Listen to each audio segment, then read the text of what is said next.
Olá amigos, amiguinhas, dando continuidade ao nosso estudo do livro O Céu e o Inferno, vamos pedir a permissão e a proteção dos bons espíritos aqui presentes, da corrente da fraternidade que dirige os trabalhos da nossa casa, que estejam conosco nesse momento, nos ajudando e nos intuindo, para que a gente possa aprender bem essa lição de hoje, que a gente possa entender essa lição. Que assim seja, graças a Deus, graças a Jesus. Nós estamos hoje no capítulo 2. Capítulo 2 ele fala do temor da morte, né? Causas do temor da morte e razão por que não a teme os espíritas, ou por que os espíritas não temem a morte, né?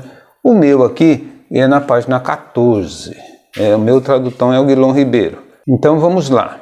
Causas do temor da morte. O homem, seja qual for a escala de sua posição social, desde selvagem, tem o sentimento inato do futuro. Diz-lhe a intuição que a morte não é a última fase da existência e que aqueles cuja perda lamentamos não estão irremessivelmente perdidos. Então o que ele está dizendo aqui, né, é que a gente já tem isso no nosso íntimo, no nosso subconsciente.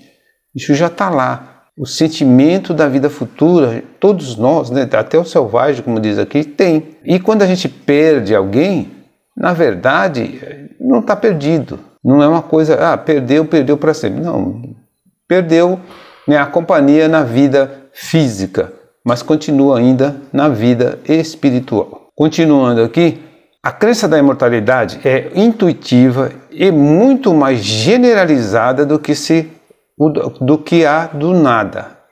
Entretanto, a maior parte dos que nela creem apresentam-se-nos possuídos de grande amor às coisas terrenas e temerosos da morte. Por quê? Então, a crença da imortalidade, né, ela é intuitiva, todos nós temos, como eu já disse antes. Né? E aqueles que creem no nada, que é a doutrina do nada, apesar de acreditar que não existe nada, mas eles têm medo da morte. Né? Então eles ficam presos às coisas materiais, mas têm sim medo da morte. No item 2, esse temor é um efeito da sabedoria da providência, é uma consequência do instinto de conservação comum a todos os viventes. Ele é necessário enquanto não se está suficientemente esclarecido sobre as condições da vida futura, como contrapeso à tendência que, sem esse freio, nos levaria a deixar prematuramente a vida e negligenciar o trabalho terreno que deve servir ao nosso próprio adiantamento. Então, como ele diz aqui, esse temor da morte é coisa de Deus, já é da providência divina, né? E é um instinto de preservação. Então a pessoa tem medo da morte para preservar a espécie, né? Isso é um instinto animal também, né? O animal preserva, né, a sua espécie, por isso tem medo da morte, evita a morte. Se não tivesse isso, a gente morreria prematuramente por qualquer coisa, por qualquer bobagem. Continuando, assim é que nos povos primitivos o futuro é uma vaga intuição, mais tarde tornada simples esperança e finalmente uma certeza apenas atenuada por secreto apego à vida corporal. Então, antigamente, os primitivos acreditavam, mas era só uma intuição. Depois, começaram a ter uma leve esperança, né? Conforme vai evoluindo, né? Conforme a humanidade vai evoluindo, tem um pouco de esperança e chega ao ponto de você ter certeza, porém, um apego à vida material, né? Fica meio preso à vida material ainda. À proporção que o homem compreende melhor a vida futura, o temor da morte diminui. Uma vez esclarecida a sua missão terrena, aguarda-lhe o fim, calma, resignada e serenamente. Conforme a gente vai evoluindo e vai entendendo a vida futura, a gente aguarda a nossa hora com calma, né? Com esperança. Lógico que ninguém quer morrer agora, né? Mas a gente aguarda, sabe que uma hora vem, que a nossa hora chegará, né? Mas a gente aguarda com calma, com resignação, porque a gente sabe que a vida continua após a morte. Continuando. A certeza da vida futura dá-lhe outro curso às ideias, outro fito ao trabalho.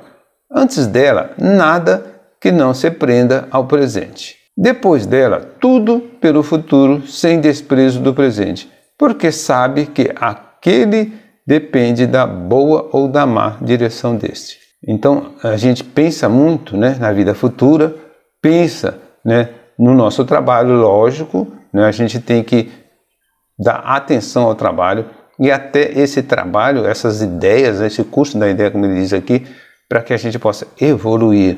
E essa evolução, sendo boa ou má, vai dar a nossa vida futura, a direção da nossa vida futura. A certeza de reencontrar seus amigos depois da morte, de reatar as relações que tivera na terra, de não perder um só fruto do seu trabalho, de engrandecer incessantemente em inteligência, perfeição, dá-lhe paciência para esperar e coragem para suportar as fadigas transitórias da vida terrestre. Então, tendo o conhecimento, né, que nós temos, estudando, a gente entende e a gente tem, né, certeza de que vai encontrar os nossos entes queridos, que a gente vai ter, né, como usar tudo que a gente aprendeu, tudo que a gente fez, né, e isso faz com que a gente possa, como disse no item anterior, né, aguardar com calma a nossa hora. A solidariedade entre vivos e mortos faz-lhe compreender a que deve existir na terra, onde a fraternidade e a caridade têm desde então um fim e uma razão de ser, no presente como no futuro. Então, como diz aqui, né, a solidariedade ajuda, né, entre os vivos e os mortos, como ele diz aqui, a gente como espírita procura ajudar aqueles espíritos que estão perdidos, os que estão sem saber o que aconteceu, como aconteceu, por quê. Então a gente ajuda. Essa fraternidade, essa solidariedade ajuda o espírito e nos ajuda para uma vida futura. É também a nossa evolução. No item 4, para libertar-se do temor da morte, é mister poder encará-la sob o seu verdadeiro ponto de vista, isto é, ter penetrado pelo pensamento no mundo espiritual, fazendo dele uma ideia tão exata quanto possível, o que denota, da parte do espírito encarnado, um tal ou qual desenvolvimento e aptidão para desprender-se da matéria. Então, para que a gente entenda a morte, entenda a vida futura, precisa se libertar de certas coisas materiais. Temos que pensar mais na parte espiritual. Quanto mais for o nosso desenvolvimento nesse sentido, mais evoluído é o nosso espírito. Então, quanto mais a gente conseguir entender isso, né, chegar no entendimento, a gente está mais evoluído. Quando a gente não consegue entender, o que a gente ainda não tem um entendimento total, é aconselhável que estude, que procure saber o porquê da vida futura, o que vai acontecer, como acontece, por que acontece, né? E é o que nós estamos fazendo, tentando aqui aprender um pouquinho mais sobre isso. Apegando-se às aparências, o homem não distingue a vida além do corpo, esteja, embora na alma, a vida real. Aniquilado aquele, tudo se lhe figura perdido, desesperador. Então, se ele se apega muito à vida material, às aparências, né, ao culto ao corpo, como a gente tem muito hoje isso, né, o culto ao corpo, a pessoa se apega muito à parte física e esquece da parte espiritual, né? Então aí a vida futura, né, fica meio uma coisa difícil, fica desesperador, como ele diz aqui no final. Se ao contrário concentrarmos o pensamento não no corpo, mas na alma, fonte da vida, ser real a tudo sobrevivente, lastimaremos menos a perda do corpo. Antes, fonte de misérias e dores. Então, o corpo, né, é uma fonte de misérias, uma fonte de sofrimento. Então, se a gente entender mais a parte espiritual, a gente vai lamentar menos, né? Para isso, porém, necessita o espírito de uma força só adquirível na madureza, ou seja, na evolução, né? Conforme vai evoluindo, vai adquirindo essa força. O temor da morte decorre, portanto, da noção insuficiente da vida futura, embora denote também a necessidade de viver e o receio da destruição total.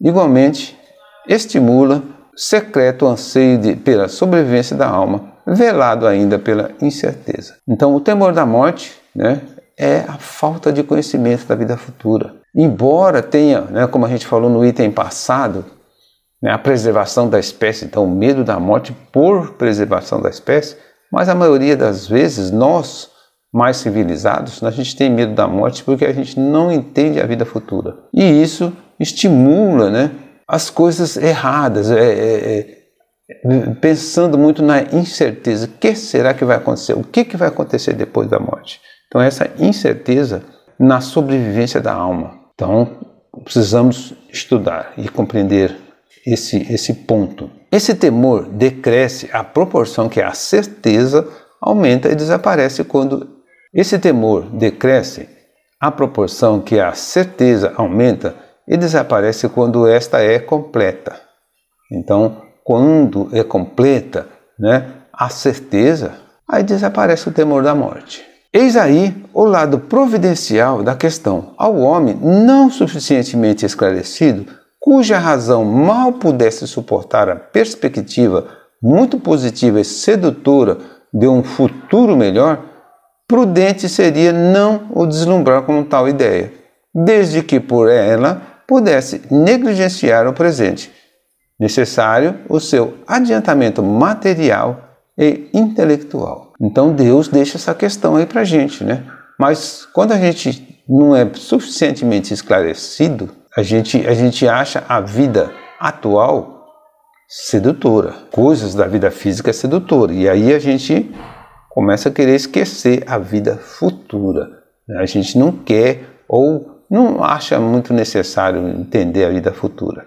E aí continua com o temor à morte. No item 5, este estado de coisas é entretido e prolongado por causas puramente humanas que o progresso fará desaparecer. A primeira é a feição com que se insinua a vida futura. Feição que poderia contentar as inteligências pouco desenvolvidas, mas que não conseguiria satisfazer a razão esclarecida dos pensadores refletidos. Então, né, esse estudo, esse entendimento da vida futura, a gente precisa entender o jeitão, né? Ele diz aqui a feição, mas o que seria essa vida futura? Como seria? Então, para pessoas que não é muito inteligente ou muito exigente, qualquer explicação basta.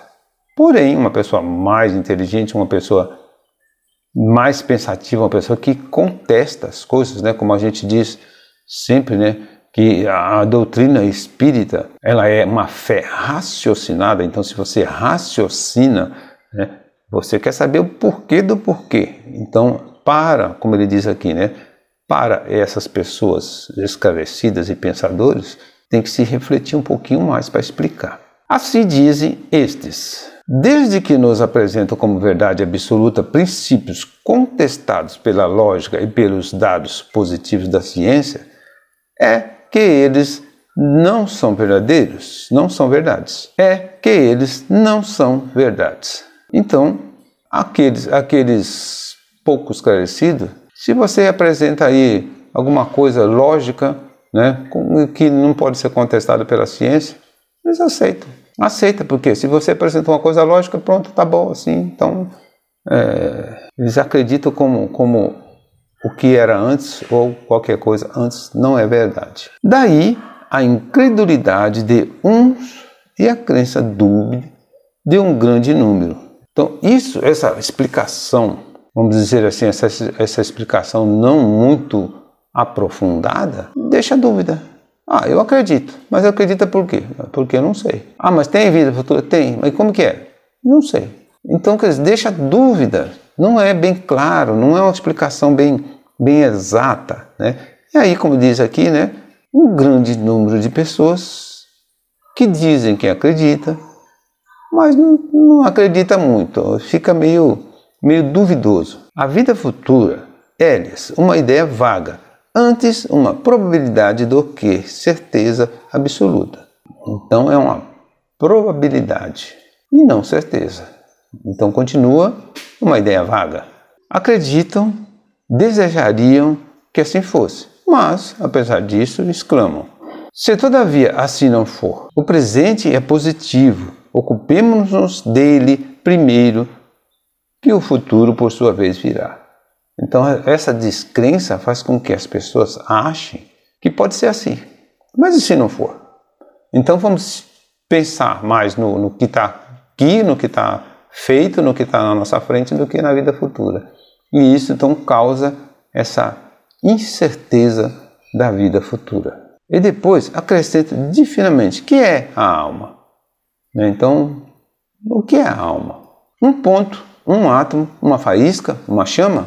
Como se sente, vê ou percebe? É que a alma não lhes parece uma realidade efetiva, mas uma abstração. Então, como a gente sempre fala, falta de estudo. Se você não sabe o que é espírito, se você não estudou, se você não aprendeu o que é o espírito, por que do espírito, como que acontece toda a parte espiritual, aí fica nessa pergunta, e a alma é o quê? Como que a alma sente, como que a alma vê, como que percebe? Então fica dúvidas na vida futura, porque você não entende a parte espiritual. Os entes que lhes são caros, reduzidos ao estado de átomos no seu modo de pensar, estão perdidos e não têm mais a seus olhos a qualidade pelas quais se lhes fizeram amados. As pessoas que pensam assim acham que os entes desencarnados estão perdidos. Sumiu, virou átomo e você não acha mais. Não podem compreender o amor de uma faísca, nem o que a ela possamos ter. Quanto a si mesmo, ficam mediocremente satisfeitos com a perspectiva de se transformarem em mônadas. Justifica-se assim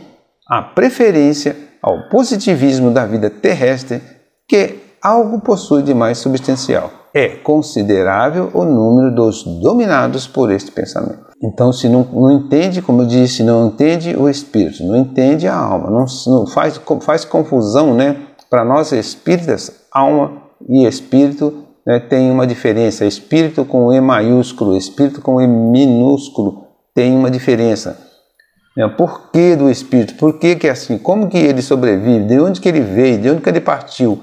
Isso está tudo logo no início do Livro dos Espíritos, Para quem lê ou estuda um pouquinho o Livro dos Espíritos vai entender, Deus criou a matéria e o espírito. Existe em qualquer canto, em qualquer parte do universo, Deus, matéria e espírito. Aonde você for, está lá Deus, matéria e o espírito. Então a gente precisa entender um pouquinho do espírito para acreditar na vida futura.